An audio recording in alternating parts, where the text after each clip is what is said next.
Bismillahirrahmanirrahim. Assalamualaikum warahmatullahi wabarakatuh. Innal hamdalillah nahmaduhu wa nasta'inuhu wa nastaghfiruh wa na'udzu billahi min shururi anfusina wa min sayyiati a'malina. Man yahdihillahu fala mudilla lahu wa man yudlil fala hadiya lahu. Asyhadu an la ilaha illallah wahdahu la syarika lah wa asyhadu anna Muhammadan abduhu wa rasuluh. Allahumma salli wa sallim wa barik ala nabiyyina Muhammad wa ala alihi wa ashabihi ajma'in. Ya ayyuhalladzina amanu taqullaha haqqa tuqatih wa la tamutunna illa wa antum muslimun. Kaum muslimin, kaum muslimat, a'azzakumullahu jami'an. Alhamdulillah, kita bersyukur kepada Allah Subhanahu wa taala atas begitu banyak karunia yang Allah berikan kepada kita. Karunia yang terbesar, karunia iman, Islam, nikmat kesehatan, nikmat waktu luang, dan nikmat-nikmat yang tiada terhingga. Maka selayaknya kita senantiasa bersyukur kepada Allah Subhanahu wa taala dan senantiasa minta ampun atas segala dosa yang kita kerjakan. Salat dan salam semoga senantiasa tercurah untuk Nabi kita Nabi Muhammad sallallahu alaihi wasallam. Allahumma shalli ala Muhammad wa ala ali Muhammad. Bapak dan ibu-ibu, kaum muslimin, kaum muslimat, a'azzakumullah.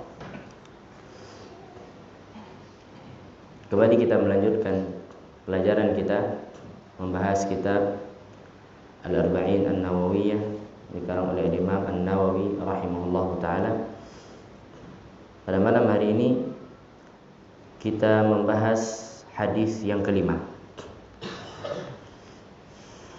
Hadis yang kelima.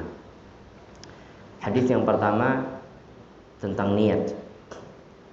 Hadis yang kedua, hadis Jibril, itu tentang Islam, iman, ihsan, dan tanda-tanda hari kiamat. Hadis yang ketiga itu tentang keimanan, hadis Abdullah bin Umar. Hadis yang keempat, hadis tentang proses penciptaan manusia. Hadis yang kelima. Hadis yang kelima ini hadis yang sangat penting, dikarenakan ini adalah patokan daripada benarnya atau salahnya amalan seseorang secara zahir. Maka dia mengambil porsi dalam agama ini sepertiga. Sepertiga yang pertama, pada hadis yang pertama, hadis tentang innamal a'malu binniyat.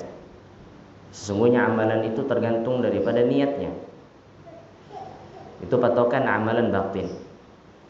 Hadis yang kelima ini adalah hadis yang menjelaskan pada kita bahwasanya amalan secara zahir itu bisa diterima dan bisa ditolak. Hadis dari Ummul Mukminin Aisyah radhiyallahu taala anha. Qalat, dia berkata, qala Rasulullah sallallahu alaihi wasallam. Rasulullah sallallahu alaihi wasallam bersabda, "Man ahdatsa fi amrina hada ma laysa minhu fahuwa raddun." Siapa saja yang membuat perkara baru di dalam urusan kami, ini ma laysa minhu, yang mana dia bukan merupakan bagian darinya, fahuwa raddun, maka dia tertolak. Hadis ini diriwayatkan oleh Imam Al-Bukhari dan Imam Muslim. Dan dalam riwayat Imam Muslim dikatakan man amila amalan laisa alaihi amruna fahuwa radd. Siapa yang mengerjakan suatu amalan yang tidak ada perkaranya dari kami, maka dia tertolak. Bapak dan ibu-ibu rahimani wa rahimakumullah, ini menandakan bahwasanya bid'ah di dalam agama itu ada. Ya. Tidak seperti sebagian yang dikatakan tidak seperti ya yang dikatakan oleh sebagian orang. Mengatakan dalam agama ini tidak ada bid'ah. Atau mereka mengatakan adanya bid'ah hasanah di dalam agama. Kayak ini bantahan. Nabi mengatakan, "Man ahdatsa fi amrina." Siapa yang membuat perkara baru dalam urusan kami, pada urusan kami. Ikhwan dirahmati Allah Subhanahu wa taala. Berbicara tentang bid'ah, sebagian kaum muslimin alergi mendengarnya. Seolah-olah bid'ah ini adalah ucapan yang mengerikan. Seolah-olah bid'ah ini dibuat oleh satu kelompok. Dalam artian apa? Seolah-olah bid'ah, lafaz bid'ah ini adalah buatan satu kelompok. Padahal yang pertama kali mengucapkan bid'ah itu Nabi Shallallahu Alaihi Wasallam. Kenapa kita alergi dengan apa yang diucapkan oleh Nabi? Bukankah Nabi kita Shallallahu Alaihi Wasallam mengatakan, "Wa iyyakum wa muhdatsatil umur." Hati-hati kalian dari perkara yang baru. Maksudnya bid'ah. Al-muhdatsat maksudnya adalah bid'ah. Dan ini dijelaskan oleh Imam Asy-Syatibi rahimahullahu taala dalam kitab beliau Al-I'tisam. Beliau mengatakan yang dimaksud dengan bid'ah adalah kullu tariqatin mukhtara'atin, setiap metode yang dibuat-buat, yuqsadu biha, yang dimaksud dengan metode yang dibuat itu adalah untuk menandingi syariat. Untuk apa? Menandingi syariat. Maka itu yang dinamakan oleh Imam Syatibi rahimahullah ta'ala dengan bid'ah. Jadi bid'ah itu, Bapak dan Ibu dirahmati Allah, itu dalam urusan agama, bukan dalam urusan dunia. Ya, bukan dalam urusan dunia. Bid'ah itu dalam urusan agama. Kalau dalam urusan dunia maka tidak ada bid'ah. Tidak ada bid'ah. Orang mau berinovasi dalam urusan dunia tidak ada masalah. Ya. Tidak, dia tidak berdosa. Namun jikalau itu dilakukan dalam agama, maka seorang berdosa dan apa yang dia kerjakan itu tidak bernilai di sisi Allah Subhanahu wa taala. Maka kita beragama ini, Bapak dan Ibu dirahmati Allah, mesti cerdas kita dalam beragama. Mesti gunakan akal sehat. Jangan mentang-mentang yang mengatakan itu profesor misalnya, atau dai kondang, maka kita terima langsung.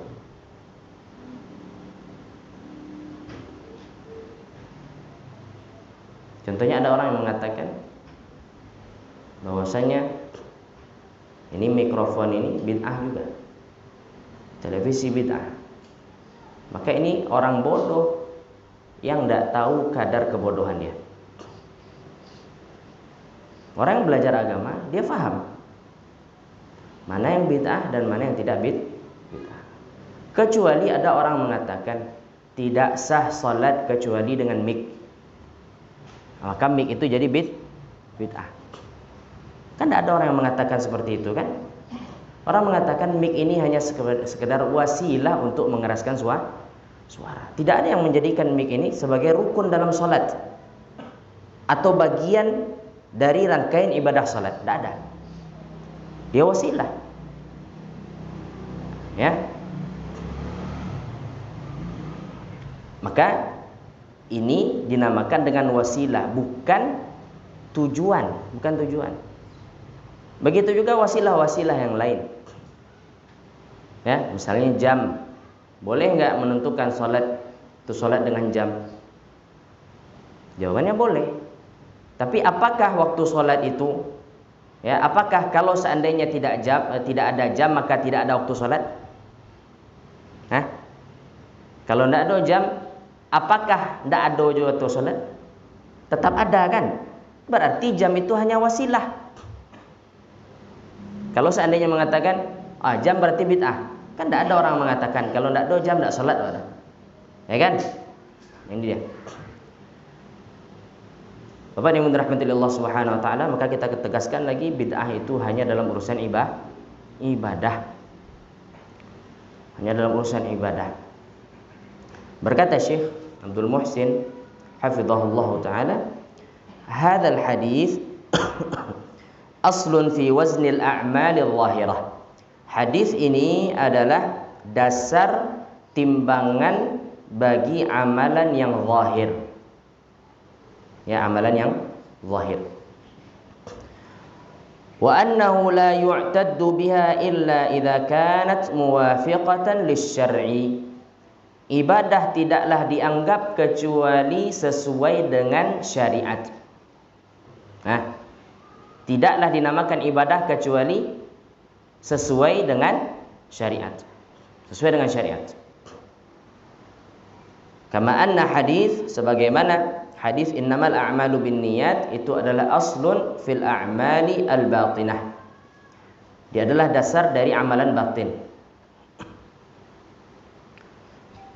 Dan setiap amalan yang ditujukan untuk mendekatkan diri kepada Allah Subhanahu wa taala, dia harus ikhlas karena Allah, wa an yakuna mu'tabiran biniyatihi, dan niatnya harus benar. Niatnya harus benar.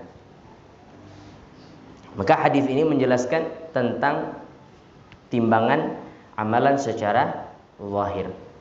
Maka bid'ah itu tidak ada kaitannya dengan urusan hati. Sebagian orang mengatakan, kami ikhlas kok, kami mengadakan ritual ini, kami cinta kepada Nabi, kami tulus mengadakannya. Tidak ada urusan tulus tidak tulus. Di sini yang jadi patokannya apa? Amalan zahir. Anda ikhlas tapi tidak sesuai dengan sunnah, tidak diterima. Ya, tidak diterima. Maka dikatakan patokan amalan batin itu innamal a'malu binniyat. Timbangan daripada amalan zahir adalah man ahdatsa fi amrina hadza ma laysa minhu fa farad. Kemudian beliau hafizahullah taala mengatakan, wa idza fu'ilatil ibadatu kal wudu'i wal ghusli minal janabati was shalah wa ghairu dzalika minal janabati was shalah wa ghairi dzalika idza fu'ilat ala khilafis syar'i fa innaha takunu mardudatan ala sahibiha ghayra mu'tabiratin. Apabila ibadah dikerjakan seperti wudu, seperti mandi junub, salat dan ibadah-ibadah yang lainnya, jika dikerjakan tidak sesuai dengan syariat, maka ibadah itu tertolak, ya, dikembalikan kepada orang yang melakukannya dan tidak dianggap sebagai ibadah. Tidak dianggap sebagai ibadah. Contohnya wudu telah diajarkan oleh Nabi sallallahu alaihi wasallam, ya kan? Di antara rukunnya adalah dia harus berurutan. Kalau seandainya ada orang mengatakan bagi saya yang terbaik itu kaki dulu. Setelah itu baru saya cuci kepala, saya usap kepala saya, kemudian saya cuci tangan, baru saya cuci wajah. Sah wudu dia? Tidak. Oh, saya ikhlas berwudu seperti ini. Sah? Tidak sah. Karena wudu adalah ibadah. Karena wudu adalah ibadah. Atau dia salat, ya, dia salat, melaksanakan salat, misalnya salat maghrib, dia sengaja tidak tasyahud awal. Sengaja dia, bukan karena lupa, sengaja, memang kebiasaannya. Dia menganggap apa? Dia menganggap, oh bagi saya tasyahud awal itu tidak penting, tasyahud akhir saja misalnya. Maka dia telah berbuat perkara yang baru. Apakah salat maghribnya sah? Tidak sah. Kenapa? Karena dia sengaja melakukannya. Begitu pula ibadah-ibadah yang lain. Kemudian dikatakan wa annal ma'khudha bil 'aqdil fasid yajibu radduhu ala sahibihi wa la yumallak. Dan akad yang rusak itu wajib dikembalikan lagi kepada pemiliknya, ya. Kalau seandainya akad jual belinya rusak, maka barang yang dibeli harus dikembalikan kepada penjual kalau akadnya rusak. Sebagaimana Nabi SAW mengatakan, ammal walidatu wal ghanam faraddun ilaik. Adapun ya anak ya yang dilahirkan, maknanya apa? Anak kambing dan kambingnya itu milikmu. Nabi SAW dikembalikan kepada pemiliknya. Jadi sebagaimana kita ketahui Bapak yang dirahmati Allah, dalam agama Islam itu ada namanya muamalah, ada namanya ibadah. Kalau ibadah itu terikat dengan tuntunan. Kalau muamalah pada dasarnya ya diberikan kaedah-kaedah umum, kemudian secara prakteknya itu seseorang boleh berinovasi, tidak ada masalah, asalkan tidak melanggar kaedah umum. Kemudian hadis ini juga menunjukkan ala anna man ibtada'a bid'atan laisa laha aslun fi syar'i fahiya mardudah.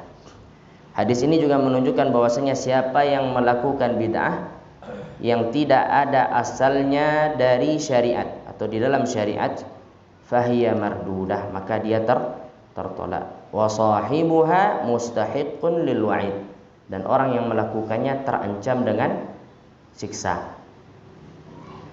Sebagai faqad qala Nabi sallallahu alaihi wasallam fil Madinah, Nabi sallallahu alaihi wasallam berkata ketika berada di Madinah, ahdatsa fiha hadatsan, ya.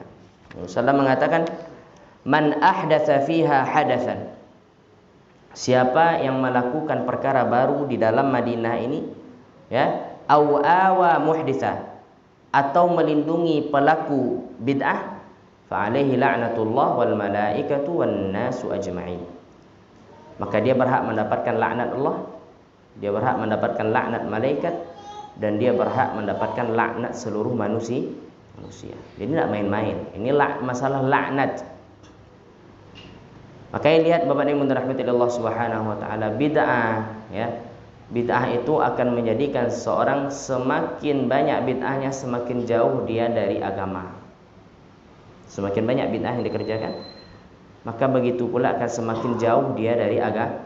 Lihatlah bagaimana mereka orang-orang melakukan bid'ah itu mengolok-olok sunnah, tidak takut mereka, tidak ada kekhawatiran dalam hati, ya.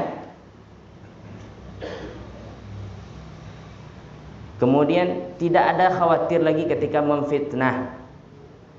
Ini para pelaku bid'ah demikian. Semakin banyak bid'ah yang dikerjakan, maka akan semakin jauh dia dari sunnah. Bid'ah yang dikerjakan akan mematikan sunnah yang semisal dengannya. Itu mesti itu. Kalau ada bid'ah yang dikerjakan, mesti sunnah yang berlawanan dengan bid'ah tadi, mesti akan mati dia. Contohnya apa? Bapak yang dirahmati Allah Subhanahu wa taala. Contoh masalah zikir berjamaah setelah salat fardu. Kita berbicara tidak keras, maksudnya apa? Kalau keras ada riwayatnya, namun tidak berjamaah. Kalau berjamaah dipimpin, tidak ada dalil. Ya, tidak ada dalil. Dipimpin oleh imam kemudian baca la ilaha illallah keras-keras, ini tidak ada dalil. Nah, ketika ini dikerjakan, mati tidak sunnah Nabi? Mati sunnah Nabi. Yang awalnya sunnahnya pada zikir sendiri-sendiri, ketika dikerjakan berjamaah berarti apa? Dia meninggalkan sunnah. Kaum muslimin, kaum muslimat, azakumullahu jami'an. Kemudian riwayat yang kedua dari Imam Muslim dikatakan oleh Syekh hafizahullah taala, a'ammu minar riwayatil lati fi sahihain, lebih umum daripada riwayat yang pertama. Riwayat pertama berbunyi, man ahdatsa fi amrina hadza ma laysa minhu fahuwa rad. Adapun riwayat yang kedua berbunyi man amila amalan laisa alaihi amruna fahuwa rad. Maka hadis yang kedua itu lebih umum cakupannya dibandingkan hadis yang pertama. Li'annaha tashmalu min amalil bid'ah sawa'un kana huwal muhdits laha aw masbuqan ila ihdatsiha wa tabi'un man ahdatsaha.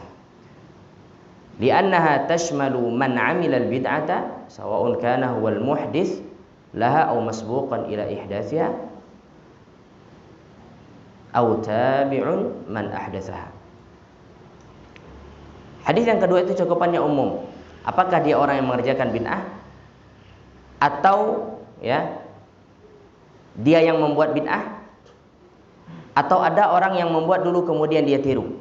Semuanya berdosa. Saya difahami? Kalau ada dulunya orang buat bid'ah kemudian bid'ah itu sampai sekarang turun temurun, maka semua ya orang yang membuatnya berdosa dan orang yang mengerjakan setelah itu juga berdosa. Ya, orang yang mengerjakan setelah itu juga berdosa. Makna ar-rad dalam hadis Nabi SAW ini adalah mardudun alaihi. Amalannya tidak diterima oleh Allah, dikembalikan kepada dia. Wa huwa min itlaqil masdar, ya, wa huwa min itlaqil masdar wa iradatu ismil maf'ul. Ini bahasa Arab. Kemudian tidak masuk dalam hadis ini maka minal masalih fi hifdzid din, yang berupa maslahat di dalam menjaga agama, tidak masuk bid'ah. Contohnya apa? Al-Quran dibukukan, bid'ah tidak. Kenapa? Karena maslahat, namanya al-maslahatul mursalah dalam istilah usul fikihnya, maslahat. Kemudian contohnya lagi apa? Ya, ilmu-ilmu agama dibukukan, tafsirnya dibukukan, hadisnya dibukukan. Apakah ini bid'ah? Jawabannya tidak. Kenapa? Karena dia adalah maslahat untuk menjaga agama. Au musilan ila fahmihi wa ma'rifati, atau sesuatu yang menjadi sarana supaya bisa memahami agama. Contoh misalnya tauhid terbagi menjadi 3. Rububiyah, uluhiyah, dan asma wa sifat. Apakah ini bid'ah? Tidak. Kenapa? Karena ini hanya wasilah untuk memahami ya seluruh kandungan Al-Quran dan Sunnah. Wasilah saja. Ketika misalnya seorang mengatakan, siapa yang menciptakan Anda? Allah. Tauhid apa namanya? Tidak tahu bodoh.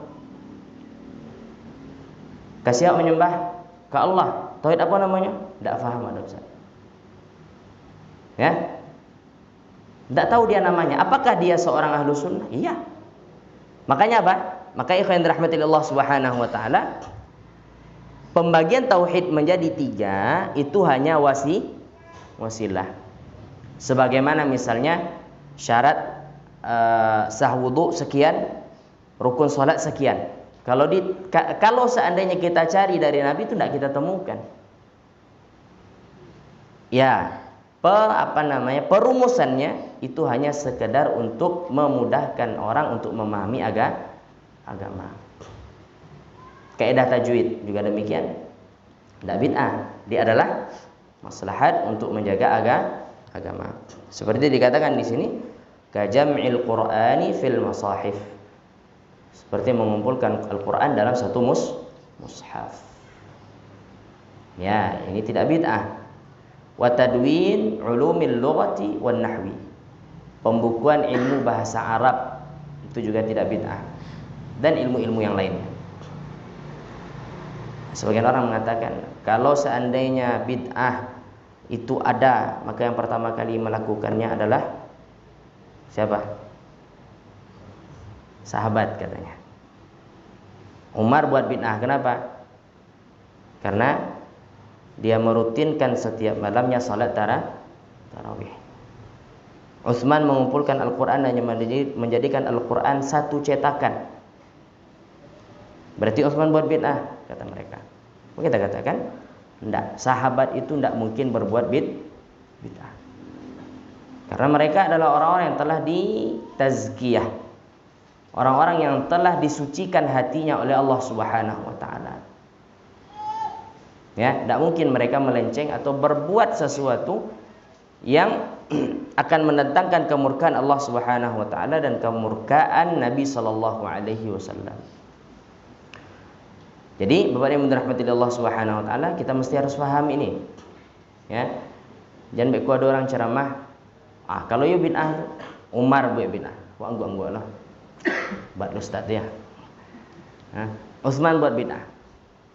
Bilal buat bid'ah. Banyak yang buat bid'ah jadi. Maka bantahannya jelas. Kita sebenarnya ikhwan rahmatillah, tidak ada yang lebih cerdas daripada ahlu sunnah.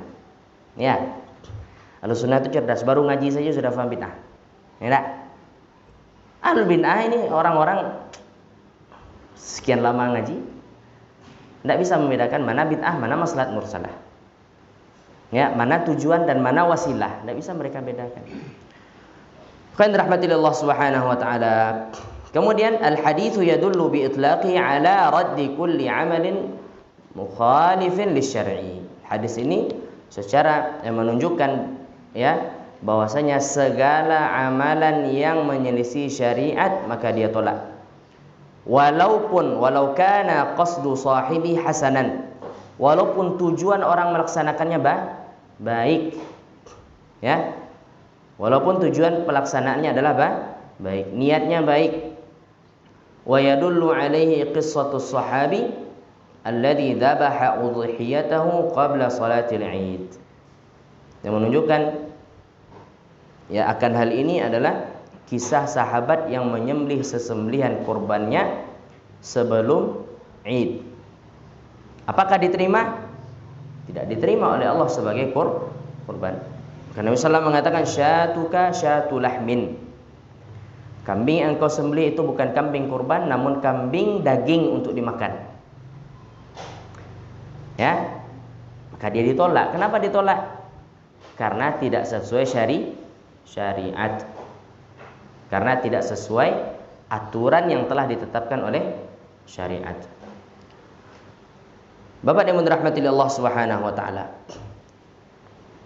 Hadis ini secara mantuknya, secara lafaznya menunjukkan bahwasanya setiap amalan ya yang tidak ada perintahnya dari syariat maka dia tertolak.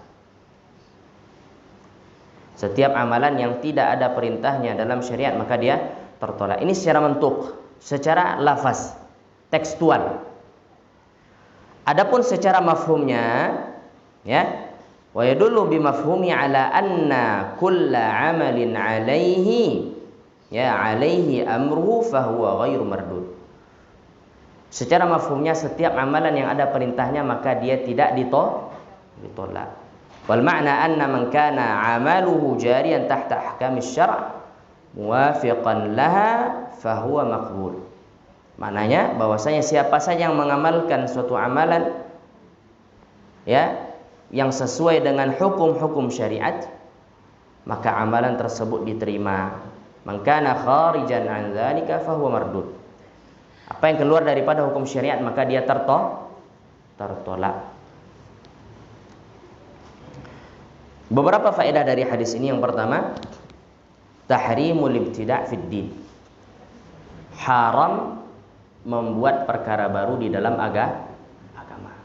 Apapun, ya. Mau dia Maulid Nabi, mau dia merayakan Isra Mi'raj, ya, malam nisfus Sya'ban, kemudian menentukan bilangan, ya, la ilaha illallah sekian ribu kali, maka ini bid'ah. Ya. Apa yang tidak ditakyid di dalam agama ini maka jangan kita, apa yang tidak ditentukan bilangannya maka jangan pernah tentukan bilangannya. Apa yang ditentukan bilangannya maka jangan ditambah. Contohnya apa? Setelah salat, assalamualaikum warahmatullahi wabarakatuh, assalamualaikum warahmatullahi. Pertama kali Nabi SAW memulai dengan astaghfirullah. Berapa kali? 3 kali. Oh, tidak, kurang rasanya 3 kali. 30 kali lah. Dia banyak dosa. Boleh? Boleh atau tidak? Tidak boleh. Apa namanya ini? Bid'ah. Atau sebaliknya, mengalu istighfar siap ibadah mah. Ya, memuji Allah lah, wa alhamdulillah setelah selesai sholat. Boleh? Tidak boleh. Ya. Kadang-kadang dalam urusan yang sepele ini kita tidak paham. Ya. Sebagian imam juga tidak paham. Bagaimana diangkat menjadi imam sementara dia tidak paham terhadap hukum-hukum agama. Maka imam itu dia harus paham. Ya. Sebagian masjid itu imamnya asal-asalan, tidak paham fikih. Ya, kalau salah apa yang mesti dilakukan, kemudian tidak paham sunnah Nabi. Ini bid'ah. Ya, apa yang tidak ditentukan bilangannya jangan tentukan bilangannya. Apa yang ditentukan maka jangan lebih daripada apa yang ditentukan. Ikhwan dirahmati Allah Subhanahu wa taala. Maka hadis ini menunjukkan bahwasanya apa? Bid'ah haram di dalam agama.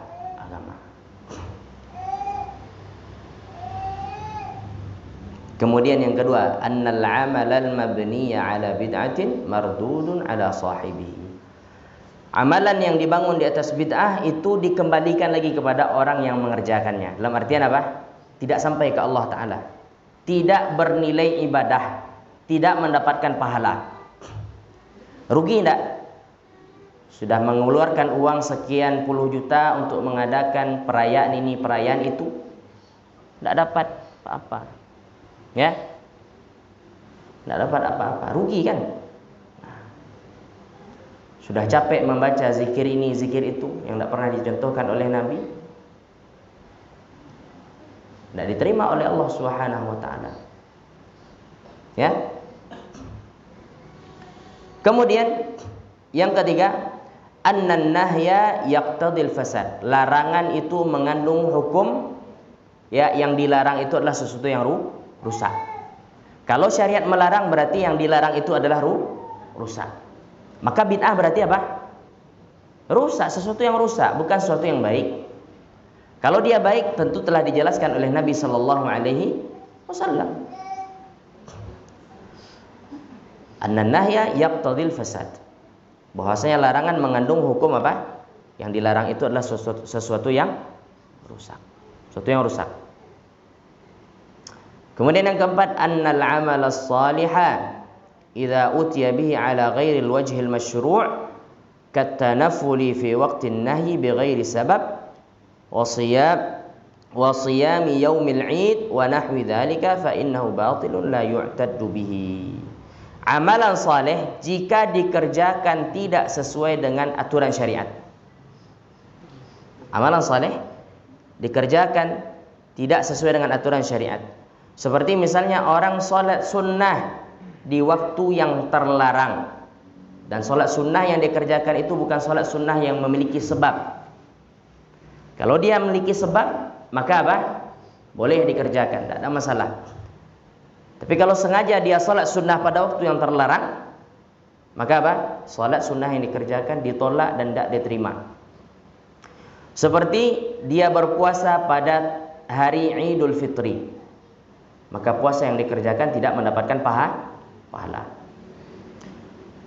Seperti misalnya lagi, ya, dia menyembelih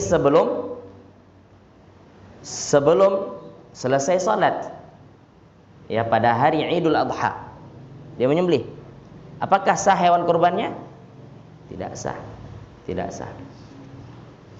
Maka amalan saleh jika dikerjakan tidak sesuai dengan tuntunan syar'i, maka amalan saleh itu tidak diterima. Ya, sebagian orang mengatakan, kami berzikir ngapain dilarang? Kami baca la ilaha illallah ngapain dilarang? Ya, kami tahlil itu kan sunnah. Ya, akhirnya digabung-gabungkan lah. Ya, pada Maulid Nabi itu memberikan makan, baca sirah, ini digabungkan. Semuanya baik maka hasilnya baik katanya. Ya kan? Ini kaidah mereka, kaidah yang kacau Bapak dan Ibu. Kaidah pada makanan diterapkan pada kaidah syariat, tidak bisa. Kalau kaidah makanan halal, maka lahir makanan yang halal, ya kan? Ada telur, ada gula, ya, ada mentega, semuanya dicampur jadi martabak. Halal enggak martabak itu? Halal. Nah, sebagian orang mengatakan, dari mana salahnya kami? Kami memberi orang makan, kami membaca tahlil, kami membaca yasinan. Nah, mana larangannya katanya? Baca tahlilan bagus enggak? Bagus.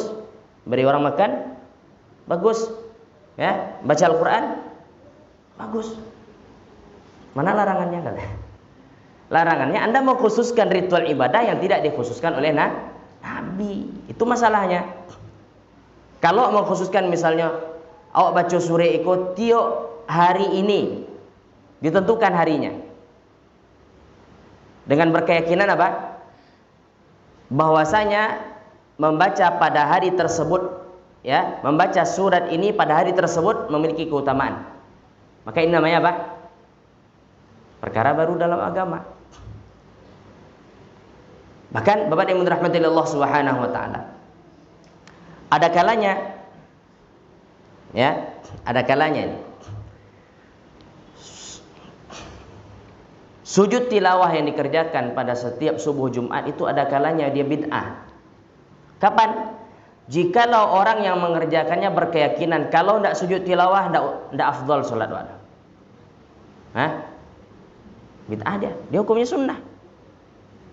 Makanya Al-Imam Syatibi rahimahullah ta'ala itu mengatakan bahwasanya melazimkannya dengan berkeyakinan bahwasanya dia harus membaca surat itu pada hari Jumat, maka ini termasuk bid'ah. Kalau kita rutinkan dengan berkeyakinan, oh ini hanya sunnah, membaca surat lain tidak masalah, ini tidak masalah. Tapi kalau sudah ada berangkat dari keyakinan bahwasanya apa? Kalau surat ini bagus sholat kita, tapi kalau surat yang lain dibaca ada rasanya yang kurang, berarti ini bid'ah namanya. Bapak yang dirahmati Allah Subhanahu wa taala. Kemudian faedah yang kelima, anna hukmal hakim la yughayyar ma fi batinil amri liqauli laisa alaihi amruna. Bahwasanya keputusan hakim itu tidaklah dirubah ma fi batinil amr, terhadap apa yang ada pada hati seseorang. Dalam artian apa? Hakim itu hanya menentukan hukum secara zahir. Itu dia.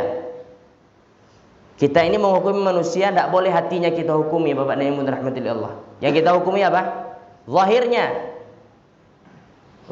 Adapun batinnya itu Allah Subhanahu wa taala yang menghukumi. Kapan? Ketika nanti Allah kumpulkan manusia, yauma tublas sarair. Pada hari itu seluruh rahasia diungkap. Ya kan? Apa yang tersimpan dalam hati dinampakkan oleh Allah Subhanahu wa taala. Adapun tugas manusia hanya mengatakan ini bid'ah, itu saja.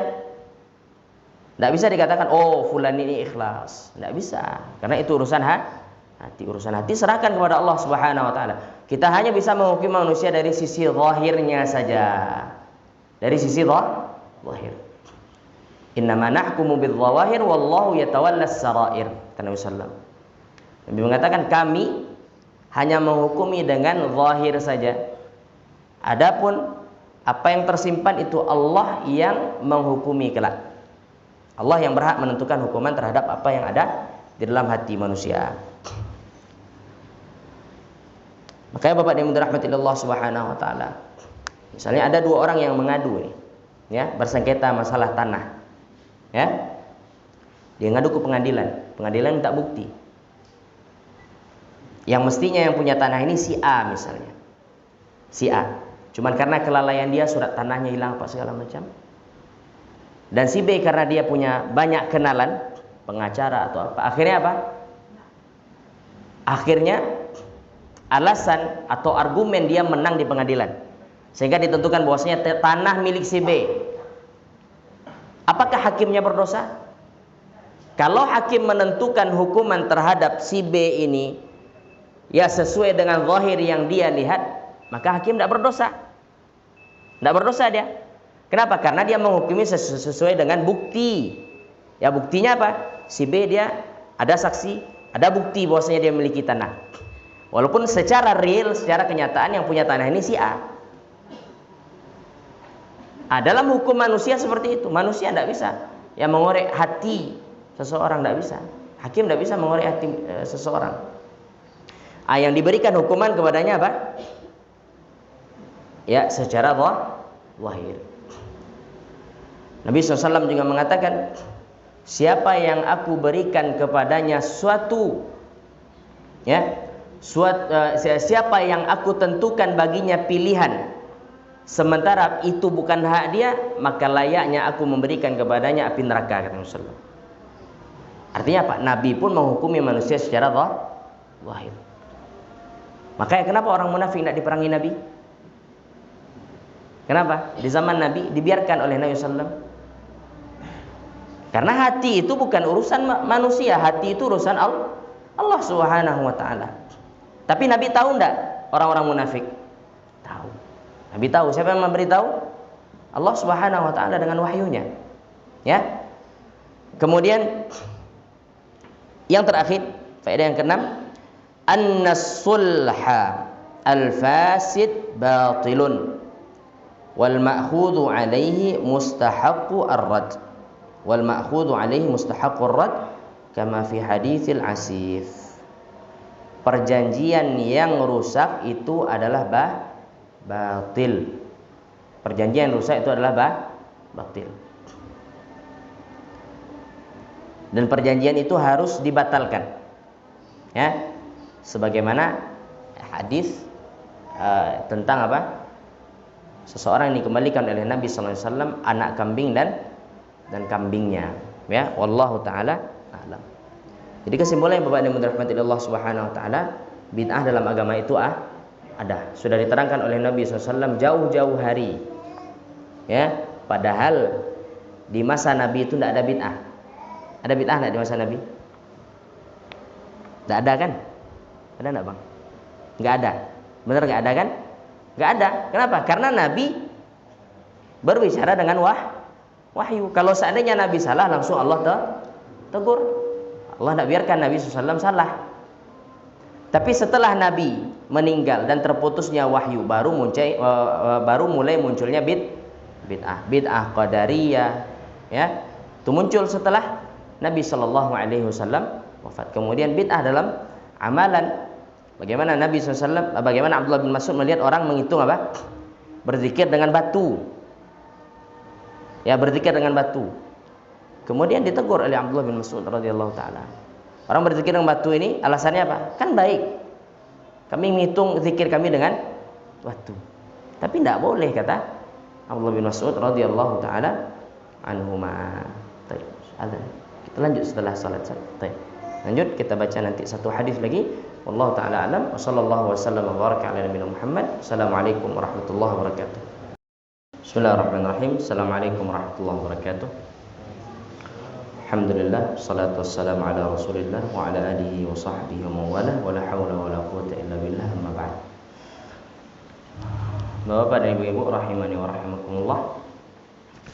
Sebelum kita membaca hadis yang selanjutnya, maka kita berikan nasihat agar kita senantiasa sabar dalam belajar. Ya. Kesabaran itu Bapak dan Ibu dirahmati Allah Subhanahu wa taala mesti harus ada. Ya, guru harus bersabar, murid juga harus bersabar. Guru bersabar di dalam mengajarkan, murid bersabar di dalam mendengarkan penjelasan dari guru. Ya. Makanya di antara hal yang dikatakan oleh Syekh Shalih Al-Utsaimin hafizahullah taala, di antara adab seorang belajar itu adalah as-sabru fil ilmi ta'alluman atau tahammulan wa ada'a. Dia sabar di dalam ilmu, baik itu dia posisinya sebagai murid atau posisinya sebagai guru. Karena ilmu itu tidak akan bisa didapatkan dengan santai. Ya, ilmu tidak bisa didapatkan dengan santai. Ilmu itu didapatkan dengan ta'ab, dengan kelelahan, ya, dengan keletihan, harus bersabar. harus bersabar menghadiri majelis ilmu, bersabar di dalam membaca, bersabar di dalam mendengarkan. Berkata Imam Yahya bin Abi Katsir, berkata Imam Yahya bin Abi Katsir rahimahullah taala, beliau mengatakan la yustata'al ilmu bi rahatil jasad. Ilmu tidak akan didapatkan dengan menyantaikan badan. Ya, menyantaikan badan. Tidak. Seorang belajar mesti harus lelah. Kita lelah hadir majelis ilmu, ya, itu pahala bagi kita. Itu perjuangan untuk mendapatkan ilmu. Kalau seandainya kita hidup di zaman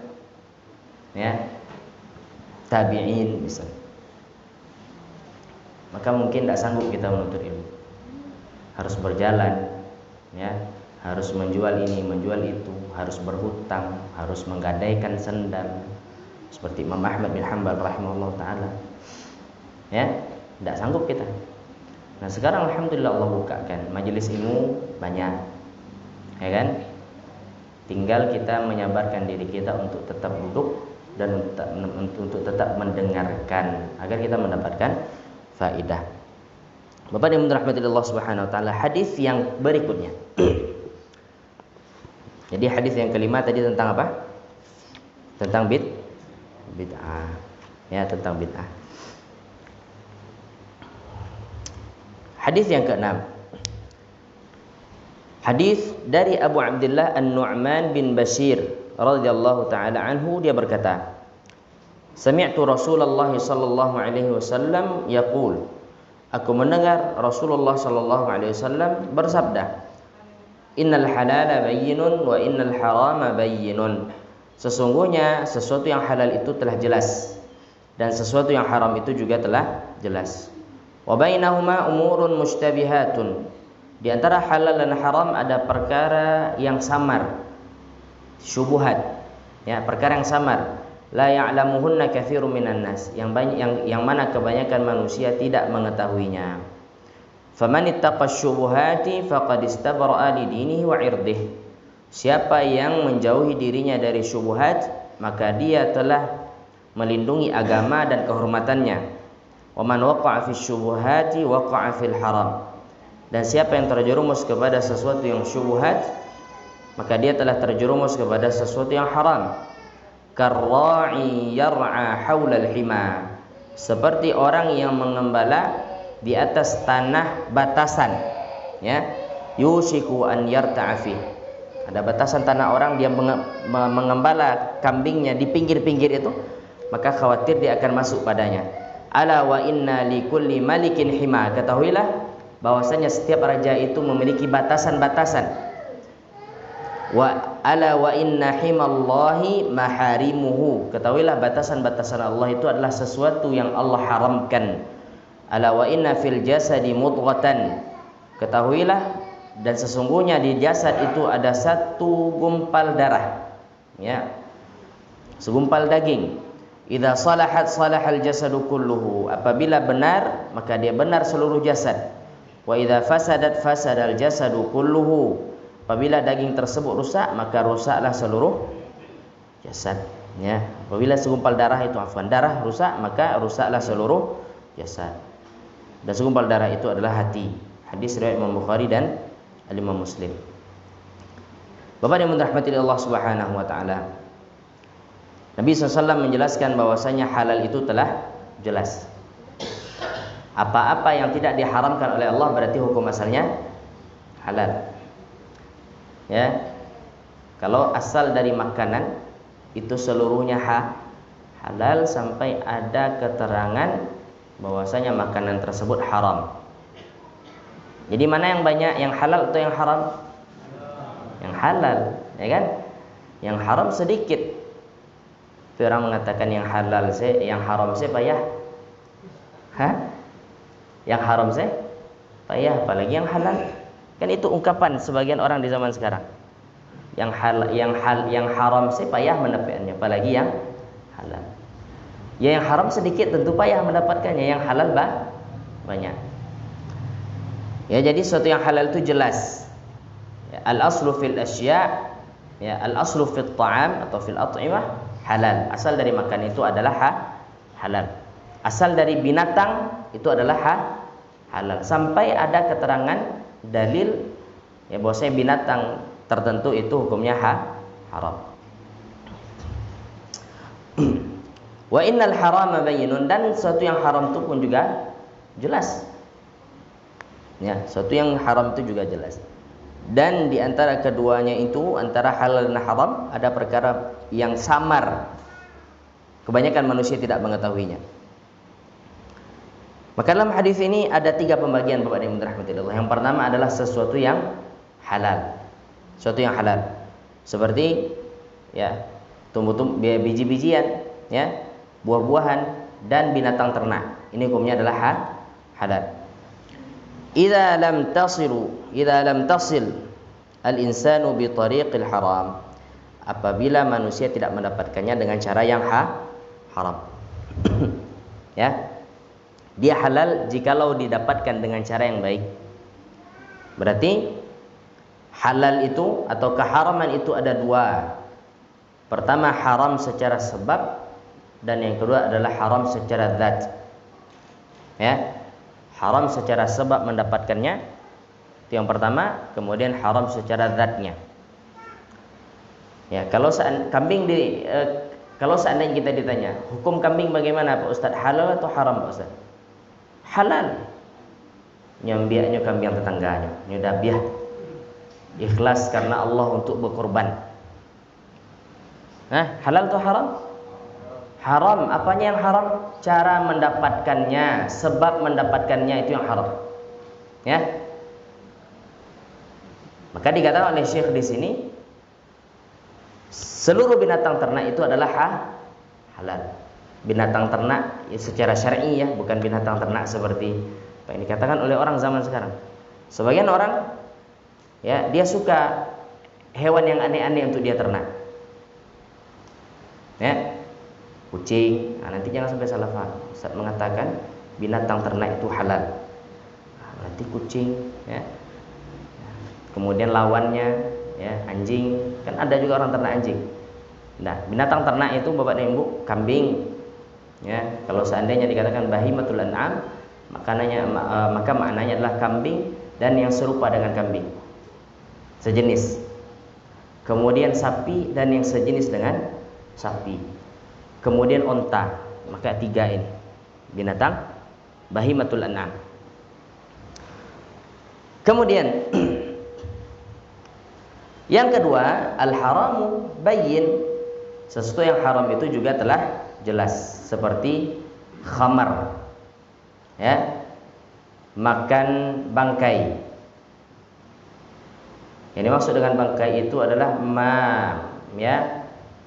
mata hadfa anfihi, ya, mata hadfa anfihi, hewan yang mati dengan sendirinya tanpa disembelih, itu namanya bangkai. Ya, bangkai istilah kita, ya, istilah syar'i.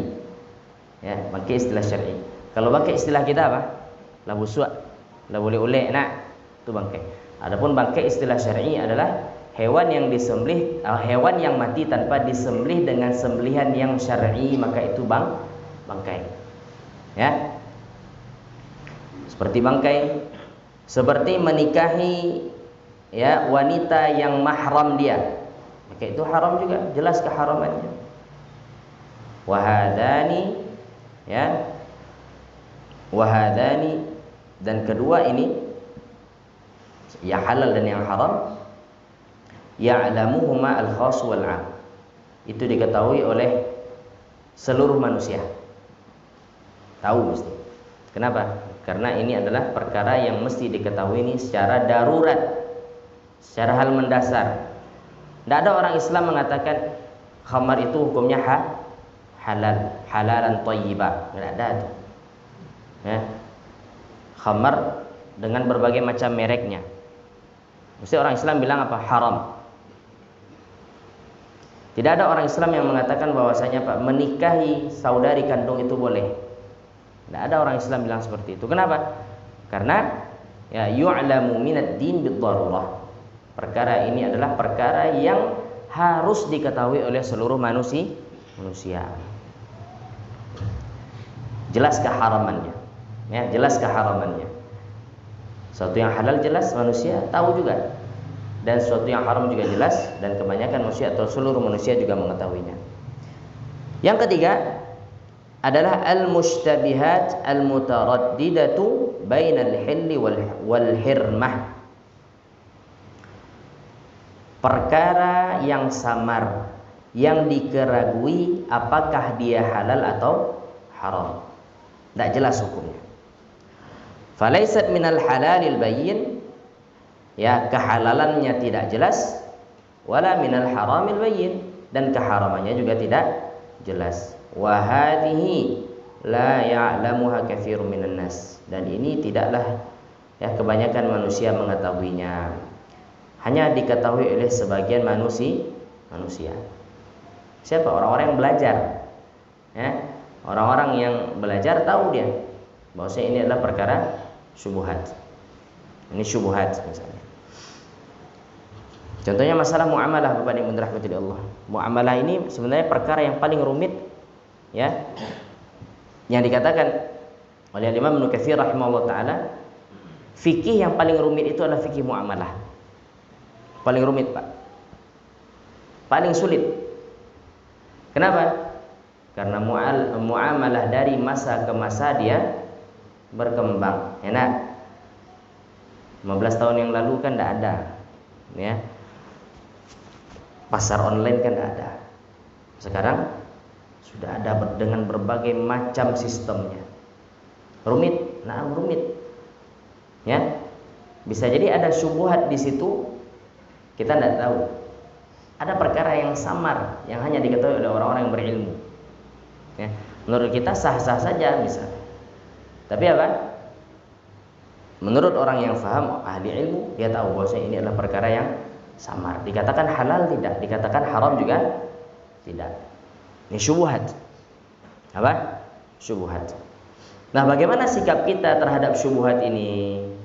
Ya, maka Nabi SAW mengatakan, siapa yang menghindari syubhat, maka dia telah melindungi agama dan kehormatannya. Siapa yang terjerumus kepada syubhat, maka sungguh dia telah terjerumus kepada sesuatu yang haram. Sebagaimana orang yang mengembala, ya, dia gembalakan kambingnya di perbatasan tanah orang. Maka apa? Saking dekatnya dengan tanah orang, maka cepat atau lambat kambingnya akan masuk tanah orang. Begitu perumpamaan yang diberikan oleh Nabi sallallahu alaihi wasallam. Maka syubhat ini, Bapak Ibu rahmati Allah, harus dihindarkan, harus ditinggalkan. Dan meninggalkannya adalah keselamatan bagi agama seseorang antara dirinya dengan Allah Subhanahu wa taala, dan keselamatan kehormatannya antara dirinya dengan manusia. Fala yakunu lahum sabilun ilan nail min irdihi bisabab dzalika. Dia tidak akan dicela oleh manusia karena hal tersebut. Apabila dia bermudah-mudah dalam perkara syubhat, ya, waqad yajurru dzalika ila al-wuqu'i fil muharramatil wadhihat. Bisa jadi kalau seandainya dia bergampang-gampangan dalam perkara syubhat, lama-lama terjerumus kepada sesuatu yang haram. Lama-lama terjerumus kepada sesuatu yang haram. Sebagaimana Nabi SAW memberikan perumpamaan tadi, orang mengembala kambing. Ya. Fa innahu idza kana ba'idan minal hima salima min wuqu'i masyiyatihi fil hima. Kalau seandainya dia jauh dari tanah perbatasan, ya, tanah milik orang lain, maka kambingnya tidak akan mungkin masuk ke dalam tanah orang tersebut, pada tanah orang tersebut. Apabila dia dekat dengan tanah orang atau dengan ladang, dengan sawah orang, maka dikhawatirkan kambing tersebut akan masuk ke tanah orang sementara dia tidak sadar. Wal muradu bil hima ma yahmihi al muluk wa ghairu min al arad al mukhsabah.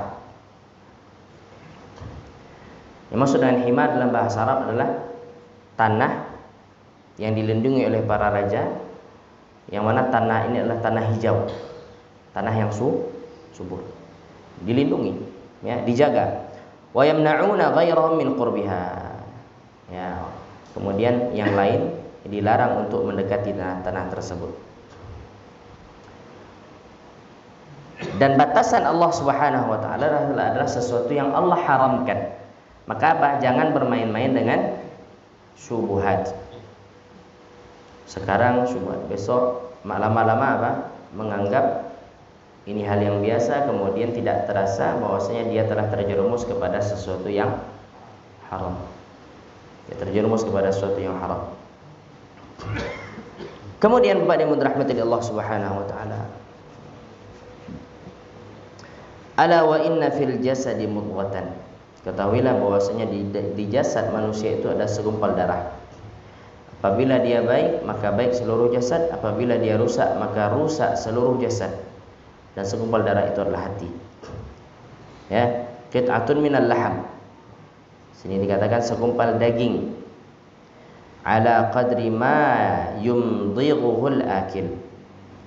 Ya, daging sebesar, ya, makanan yang bisa dikunyah, bisa dimasukkan mulut. Dan hadis ini menjelaskan bahwasanya hati itu memiliki kedudukan yang besar pada jasad. Hati itu adalah raja dari tubuh kita ini. Kalau hati baik, maka baik seluruh jasad. Hati adalah merupakan raja bagi seluruh jasad kita. Bahwasanya hati baik, maka jasad akan baik. Jika hati rusak, maka jasad juga akan rusak. Makanya segala penyakit itu, kata Imam Al-Qayyim rahimahullah ta'ala, itu berasal dari hati. Ya, orang yang sakit tidak kunjung sembuh, biasanya hatinya bermasalah. Maka obatnya bagaimana? Ya, hatinya dibenarkan dulu, keyakinannya dibenarkan. Ya, Bapak yang dirahmati Allah Subhanahu wa taala, berkata Imam An-Nawawi rahimahullahu taala, "Faman waqa'a fi syubhat waqa'a fil haram." Maknanya adalah yang pertama, Imam Nawawi mengatakan makna siapa yang terjerumus kepada syubhat maka dia terjerumus kepada sesuatu yang haram. Ada dua kemungkinan makna. Kemungkinan yang pertama adalah an yaqa'a fil haram wa huwa yadhunnu annahu laisa biharam. Dia terjerumus kepada sesuatu yang haram dengan sangkaan bahwasanya sesuatu tersebut tidak haram. Ya. Itu yang pertama. Dan makna yang kedua, an yakunal ma'na qad qaraba an yaqa'a fil haram. Maknanya adalah dia telah dekat dari sesuatu yang haram. Al-ma'asi, sebagaimana al-ma'asi baridul kufur. Maksiat itu adalah pengantar menuju kekufuran. Ya, maksiat pengantar menuju kekufuran. Begitu juga apa? Syubhat mengantarkan kepada sesuatu yang haram. Syubhat mengantarkan kepada sesuatu yang haram. Lianna an-nafsa idza waqa'at fil mukhalafati tadarrajat min mafsadatin ila ukhra akbar minha. Jiwa kita ini apabila, ya, terjerumus kepada satu penyimpangan, maka penyimpangan itu, ya, akan mengundang penyimpangan yang lain.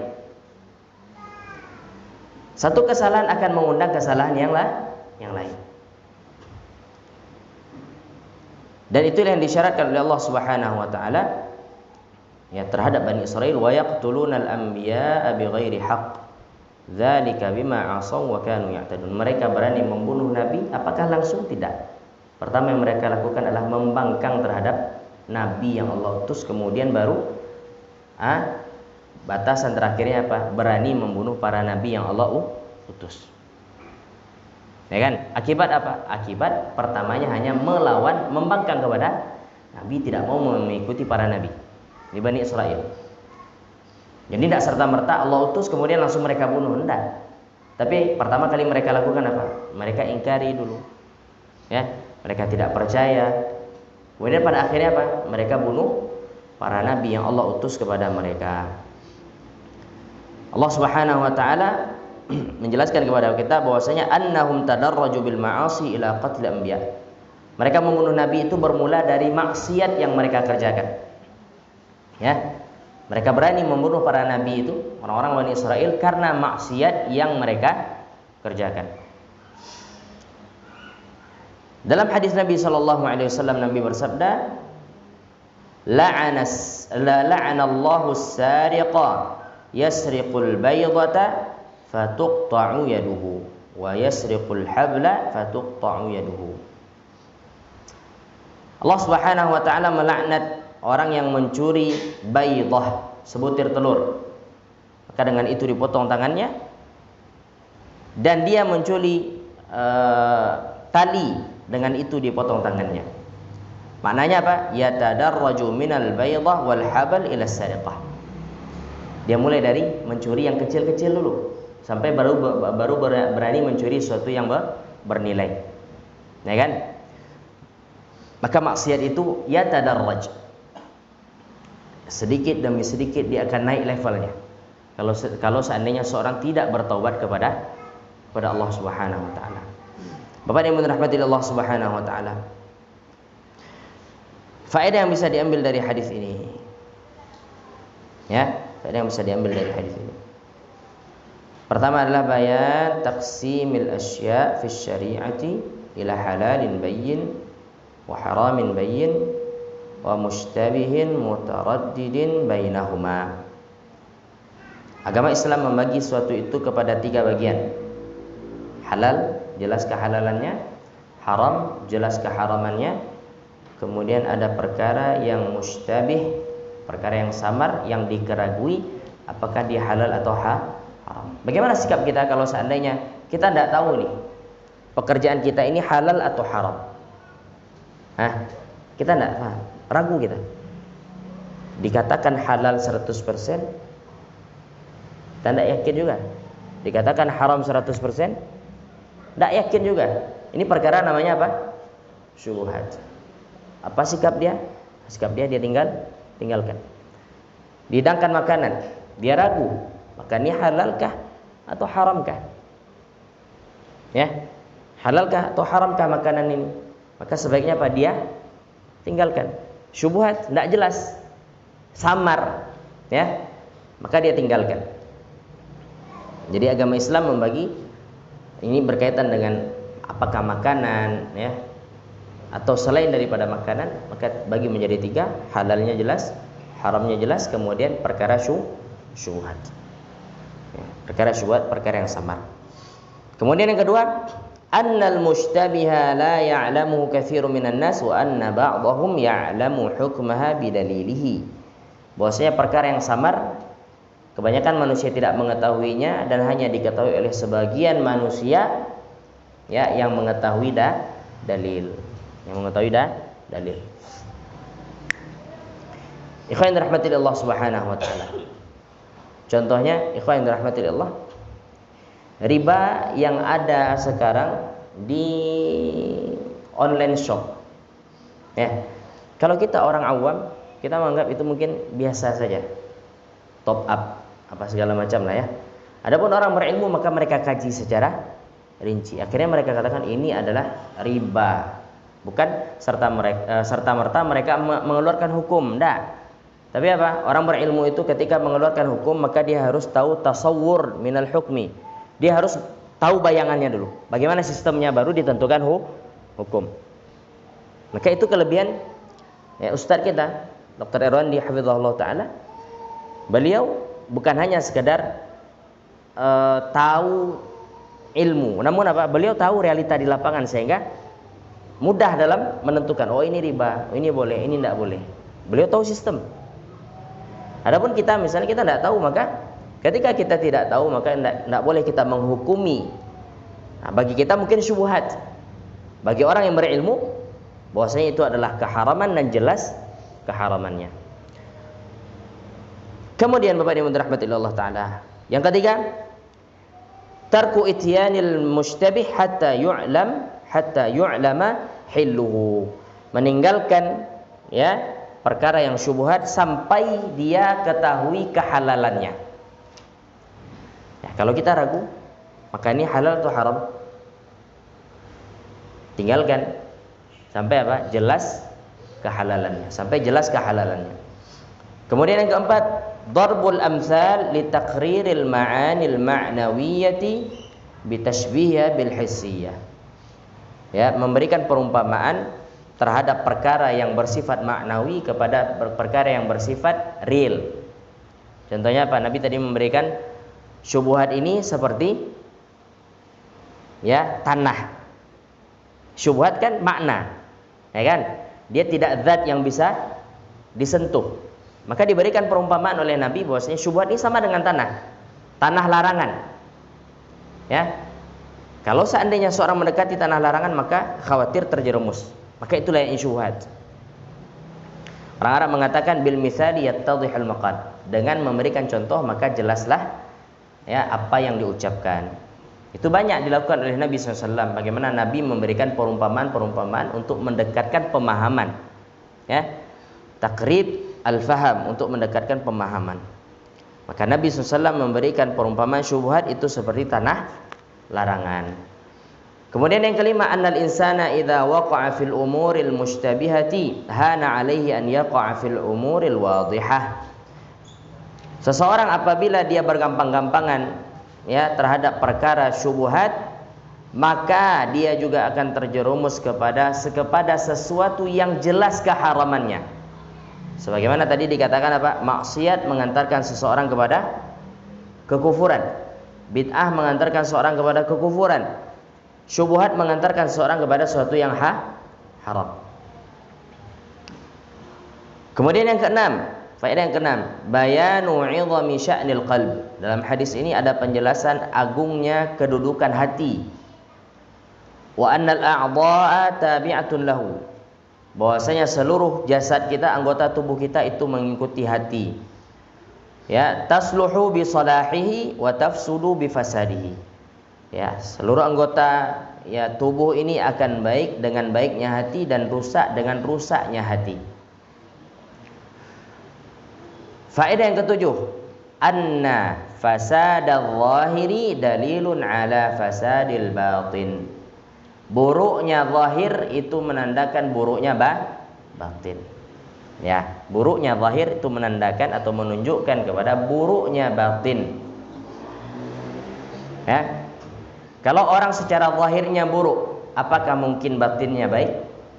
Tidak mungkin. Tidak sholat, kemudian dikatakan penting hati. Percaya kita? Tidak percaya kita. Kenapa? Karena zahirnya saja sudah buruk. Bagaimana hatinya? Apa yang zahir ini kan sebenarnya adalah cerminan daripada apa yang dalam hati. Kalau dia mengatakan saya beriman, maka konsekuensi dari keimanannya apa? Dia nampakkan. Ya, dia nampakkan. Maka Bapak dan Ibu dirahmati Allah Subhanahu wa taala, zahir itu cerminan dari hati. Jikalau hati seseorang baik, jikalau apa yang ada di batin ini baik, maka mesti zahirnya baik, pasti itu. Tidak sebaliknya. Dalam artian apa? Zahir baik belum tentu batin baik, ya kan? Tapi kalau batin yang baik sudah mesti zahirnya baik. Bisa difahami nih? Makanya Nabi SAW dan para sahabat itu lebih fokus untuk membenahi masalah hati kan? Akidah. Masalah apa akidah? Masalah hati. Kenapa? Karena jikalau hati baik maka apa yang nampak juga akan baik. Nabi tidak disebutkan dengan tampilan fisik secara zahir. Karena itu adalah hal yang mengikut saja. Mengikut. Maka Bapak yang dirahmati Allah Subhanahu wa taala, selain kita memperbaiki zahir, maka jangan lupa memperbaiki apa yang di dalam hati kita. Jangan sibuk memperbaiki zahir saja. Ya, jangan sibuk menata apa yang nampak. Sibuk menata hati. Karena ini yang terpenting.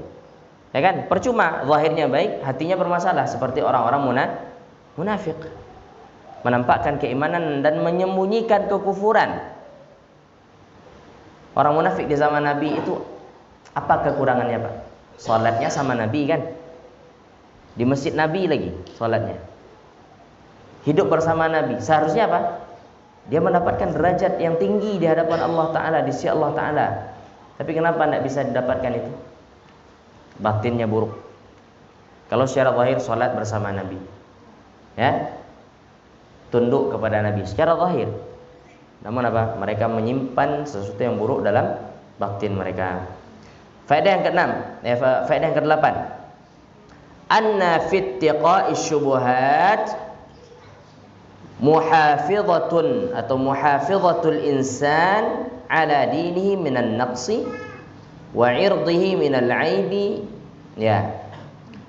Wa 'irdihi minal 'aibi. Bahwasanya jikalau seseorang menghindari syubhat, maka berarti dia telah menjaga agamanya dari kekurangan, dan dia telah menjaga harga dirinya dari celaan perkara syubhat. Maka itu 8 faedah yang disebutkan oleh Syekh Abdul Muhsin Al-Abbad hafizahullah taala. Bapak yang dirahmati Allah Subhanahu wa taala, mungkin ya, sampai di sini dulu. Insyaallah pada subuh besok kita akan membahas kitab tentang bagaimana sih semestinya seorang beragama dan bagaimana metode beragama yang benar. Insyaallah taala kita bahas besok subuh, dan kitabnya Masya Allah, kitab yang sangat bagus. Kitab yang sangat bagus, ya. Semoga Allah mudahkan kita untuk hadir dan bisa kita saling memberikan manfaat. Wassallallahu wasallam wa baraka ala nabiyina Muhammad wa ala alihi washabbihi ajma'in. Subhanakallahumma bihamdika asyhadu an la ilaha illa anta astaghfiruka wa atubu ilaik. Assalamualaikum warahmatullahi wabarakatuh.